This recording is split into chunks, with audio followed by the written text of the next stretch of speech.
This is your weekly report on corruption in the Philippine government. 3 members of the Philippine Navy were involved in an altercation against a group of men outside a bar in Puerto Princesa City, Palawan early morning Thursday, according to a report in State of the Nation. Members of the local government's anti-crime task force attempted to break up the fight. Instead, video showed a would-be peacemakers being strangled and punched by one of the sailors. The injured ACTF member said he will file a case against the serviceman who accosted him. The Navy said it is investigating the incident and coordinating with local authorities. There's an ongoing investigation to discover the full details of the incident. Rest assured that we will take appropriate action based on the results of the investigation, said Navy's Naval Forces West in a statement. We also wish to inform everyone that Naval Forces West is open to the public and we are coordinating with the local officials and agencies to quickly resolve this issue, it added. The Commission on Audit has flagged the government service insurance system for investing 2.3 billion pesos in stocks of 3 companies with no record of profitability and for its failure to collect 14.7 billion pesos in premium contributions paid by employees in various government agencies as of end of 2023. In its 2023 annual audit report on the state insurance firm, the COA said a detailed examination of the GSIS investment reports for 2022 and 2023 showed it invested 2,307,919. 680 pesos of its funds and stocks of 3 companies that have no proven track record of profitability over the last 3 years and have not paid dividends at least once over the same period. The 3 companies were not identified in the audit report, but the COA said a further examination of the GSIS investments reports showed that the state firm already incurred a total of 251.371 million pesos in valuation losses at the end of 2023 attributable to the aforementioned investment in stocks. The COA recommended to the GSIS to plan the recovery of the stock investments from the 3 companies at a term not disadvantageous to the GSIS investment fund. In the same audit report, the COA also called out the GSIS for its failure to collect from various government agencies, local government units, government-owned and controlled corporations and government financial institutions a total of 14.748 billion pesos in premium contributions deducted from the salaries of its employees. The audit body noted that of the total 22.343 billion pesos in social insurance contributions receivables as of the 31st of December, 2023, some 66.01% or 14.748 billion pesos was already past due, of which 4.464 billion pesos remained unremitted or outstanding receivables for 10 to 15 years. The COA recommended to GSIS to prepare a realizable collection and recovery plan with a workable timetable for cleansing and reconciliation of accounts with concerned agencies. Conduct regular dialogues with the head of agencies, especially those tagged as delinquents, on the possibility of entering a MOA to settle the issues and for GSIS to exhaust all available remedies to collect the unpaid premium contributions from those erring agencies pursuant to Section 41(w) of RA 8291. Meanwhile, the Alliance of Concerned Teachers is calling on lawmakers to investigate the questionable 2.308 billion pesos GSIS investments, stressing that gambling with public sector workers' hard-earned contributions on high-risk investments is alarming. The ACT said Congress needs to take action against GSIS for exposing pension funds to reckless practices. Gunmen ambushed and killed a candidate for the Municipal Council of Northern Cabuntulan, Maguindanao del Norte, at dusk on Saturday, the 18th of January, in Midsayap, Cotabato. Officials of the Midsayap Municipal Police Station and local executives separately told reporters on Sunday morning, the 19th of January, that the 46-year-old Jerry Beltran Deprido died on the spot from bullet wounds in the head. Deprido is aspiring for a seat in the Municipal Council of Northern Cabuntulan, one of the 12 towns in Maguindanao del Norte, a component province of the Bangsamoro Autonomous Region in Muslim Mindanao. He was riding his motorcycle when he was attacked by 2 men, armed with pistols, in Barangay Central Catanguan in Midsayap, killing him instantly. Midsayap is in the 1st District of Cotabato Province under Administrative Region 12. Barangay Catanguan, where Deprido was ambushed, is located near the border of Midsayap and Northern Cabuntulan towns. The assailants of Deprido immediately escaped using a getaway motorcycle, according to witnesses.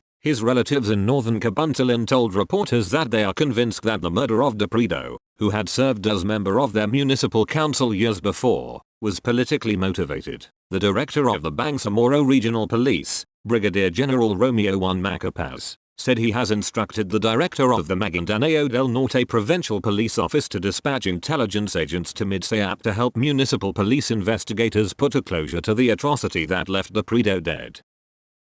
The overseas Filipino Workers Hospital failed to deliver significant medical services in its first year of operation under the Department of Migrant Workers because it did not utilize its 292.5 million pesos budget for equipment, medicines and medical supplies, a government audit report has found. The Commission on Audit has called out the DMW, which took over management of the hospital in Pampanga from the Department of Labor and Employment in the 20th of January 23, for its inability to effectively manage budget consumption. The COA cited the government hospital's failure to establish a good working system for procurement, property and inventory management for the unutilized budget. Consequently, the mandate of the hospital to provide free and comprehensive medical services to the OFWs and their dependents was not fully realized, state auditors said in a report last December. The total unused allocation for fiscal year 2023 included the continuing fund amounting to 78.55 million pesos from DOL, which initially operated the OFW hospital when it opened on the 20th of May 22.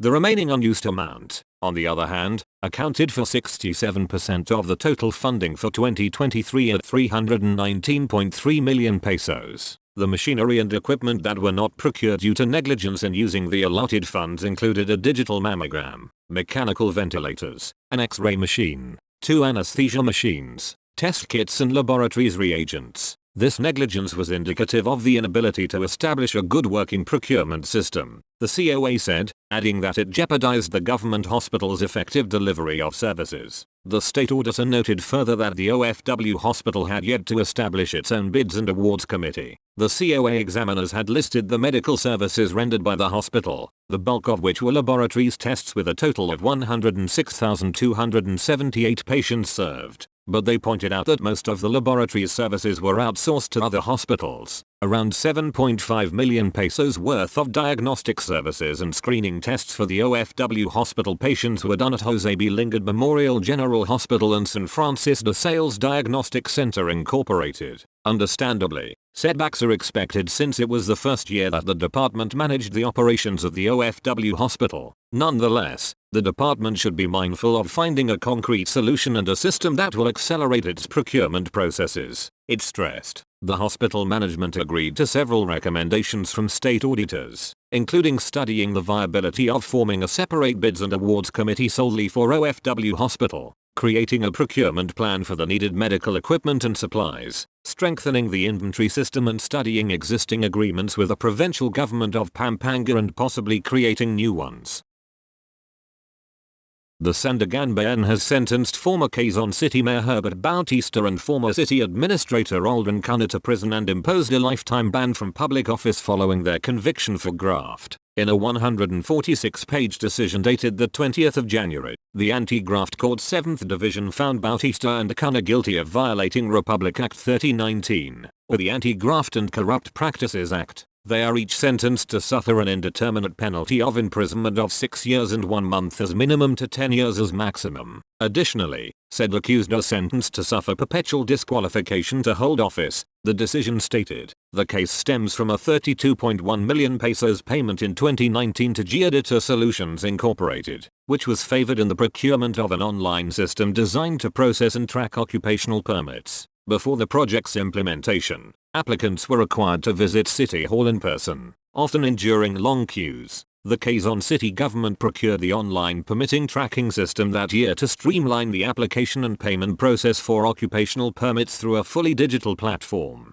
The Office of the Ombudsman argued that no proper city ordinance authorized the project during Bautista's term and that there was insufficient evidence to prove the system had been delivered. The Sandigan ruled that Bautista and Cunha violated Section 3 of Republic Act 3019, which prohibits government officials from granting undue benefits or special treatment to private parties, particularly in agencies responsible for licenses, permits and concessions. The Anti-Graft Court, however, decided not to impose civil liability or fines on Bautista and Cunha, as the 32.1 million pesos had already been fully paid to Geodata Solutions and was deemed unrecoverable. The private party involved was not named as a respondent in the case. Bautista had filed a motion to dismiss the graft charges against him, but the Sandiganbayan rejected it, citing lack of merit in his claims that the prosecution's evidence was weak. A subsequent motion for reconsideration was also quashed by the court. The court said the motions merely delayed proceedings, noting that sufficient evidence was present. Bautista and Cunha may still appeal the Sandiganbayan's decision to the Supreme Court. A police officer allegedly raped a 17-year-old student here. Police Colonel Nicomedes Oliva, City Police Director, has placed the suspect, a police master sergeant assigned at the police station 3 here, under restrictive custody while charges for rape and grave misconduct are being readied against him. The victim said that the suspect sexually molested her inside his bunkhouse at the back of the Traffic Enforcement Unit office on Pendleton Avenue before dawn on the 16th of January. The victim said she and a female friend met the suspect while attending the fiesta of Barangay Beulah, this city, on the night of the 15th of January. She said that the suspect befriended her after introducing himself as a policeman. After he introduced himself as a policeman, I didn't have second thoughts to trust him when he invited us for a dinner, the victim recalled. The victim said that after their dinner, the suspect volunteered to bring her to her house in Barangay Fatima here aboard his motorcycle. She agreed with the suspect, but he asked her to have a drinking spree in a beer house before going home.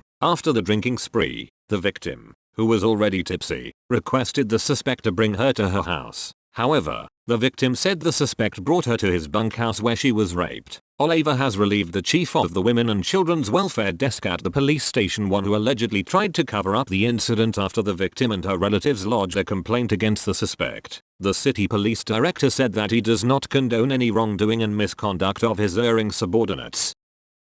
A former soldier is among the violators of the Commission on Elections gun ban arrested by the authorities in Talisay City, south of Cebu Province. The suspect, identified only as Rosaville, 48, who went absent without leave from the military service and is working as a butcher, was arrested in his residence in Sitio, Florida, Barangay Damlog. The officers from the Talisay City Police Office were armed with a search warrant issued by Judge Romeo Reyes Jr. of the Regional Trial Court Branch 7 in Talisay City when they raided Rosaville's house. Recovered was a .45 caliber pistol with 5 live rounds of ammunition. Lieutenant Colonel Ephraim Paguayat, chief of the Talisay City Police, said in a report that the suspect's neighbors lodged complaints against the suspect for his misbehavior when he gets drunk. Paguayat said they are also checking the information that the suspect was into illegal drug use. The Court of Appeals has found 4 police officers guilty of grave misconduct in the fatal shooting of a man and his son in 2011 due to excessive use of force and ordered their dismissal from the service. The ruling of the Appellate Court's 3rd Division, which was promulgated on the 14th of January, reversed a decision of the Office of the Ombudsman in 2012 to dismiss the complaint filed by the family of the victims. Ordered dismissed from the police service were Police Captain Lodovico Elazar Jr., Police Corporal Joe McCammett and Billy Joe Collado, and Police Staff Sergeant Erwin Lopez. Their retirement benefits were also deemed forfeited in addition to being slapped with a permanent disqualification from holding any job in government. Contrary to the claim of the police officers that they acted in self-defense during a shootout with the victims, Rodrigo Elazar and his son Jenna, the court noted that the results of a paraffin test revealed that no gunpowder residue was found on the victims. In addition, an autopsy showed that they were shot mostly in the back. Police brutality and needless violence against civilians are disgraceful acts that cannot be condoned, as these erode the very essence of law enforcement officers' oath, which is to protect the communities they serve, the appellate court said in a decision authored by Associate Justice Ruben Reynaldo Roxas. Article continues after this advertisement on the 19th of June,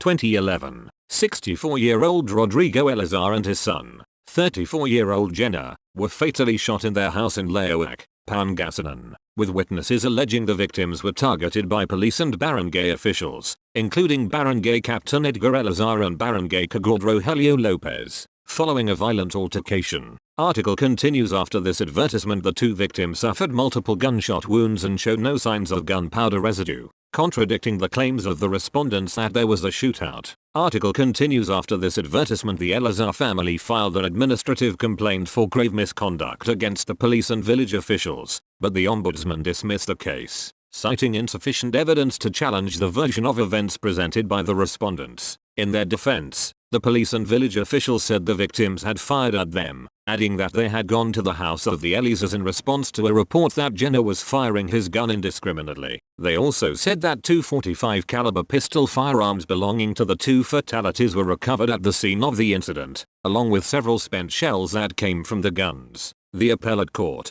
however, said that the respondent police officers exhibited excessive force, an act constitutive of a clear intent to violate the law or a flagrant disregard of, at the very least, the revised Philippine National Police operational procedures. The use of excessive force demonstrated a blatant disregard for established protocols and human life, amounting to grave misconduct, it added. While the court found the role of the barangay officials in the shooting to be vague, it ruled that they were proven to have assaulted Jenner and consequently ordered their suspension for 2 years, 11 months, and 11 days. As for the 4 police officers, the appellate court ruled that should they be separated from service before their dismissal could be enforced, the penalty would be converted into a fine equivalent to their 1-year salary, payable to the Office of the Ombudsman.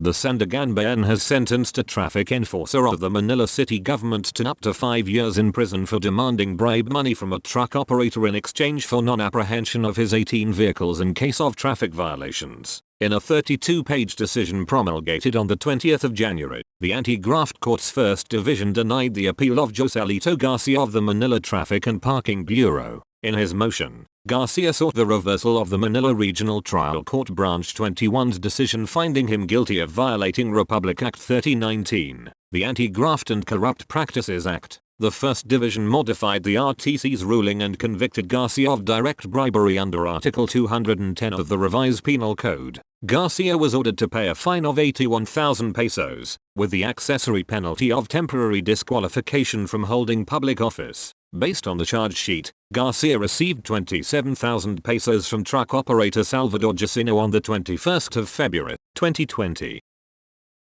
That's all for this week. I'll see you next Friday with more stories of corruption and foolishness within the Philippine government.